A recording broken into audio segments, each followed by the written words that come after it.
નમસ્કાર દર્શક મિત્રો, મિરર ઓફ ધી વર્લ્ડમાં આપ સૌનું હાર્દિક સ્વાગત છે।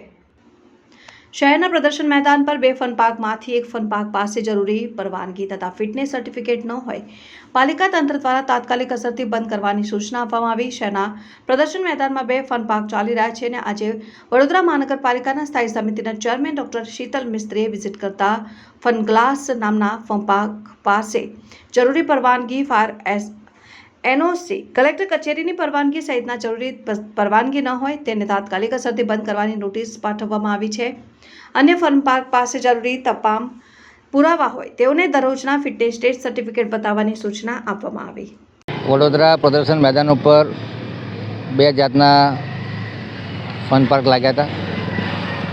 જે ફન બ્લાસ્ટ કરીને ફન પાર્ક હતો એ લોકો પાસે કોઈ સ્ટેચ્યુટરી પ્રોવિઝન પ્રમાણેના licensing, safety measures, fire NOC વગેરે હતા નહીં। આથી એમને નોટિસ આપી અને તાત્કાલિક અસરથી બંધ કરવાની સૂચના આપવામાં આવી છે। આગળ જે ફન પાર્ક છે એના સ્ટેચ્યુટરી પ્રોવિઝન પૂરા છે અને એ લોકો પાસે તમામ પ્રકારના ફિટનેસ છે। એ લોકોએ કલેક્ટર અને પોલીસ કમિશનરને એફિડેવિટ કરી અને તમામ જવાબદારી કોઈપણ જાતની જાનહાનિ કે કશું પણ થાય, નુકસાન થાય એની જવાબદારી એમની રહેશે।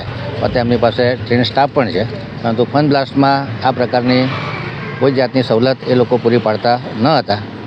એટલા માટે એમને નોટિસ આપી અને તમામ સ્ટેચ્યુટરી પ્રોવિઝન પૂર્ણ કરવા માટે સૂચના આપી દેવામાં આવી।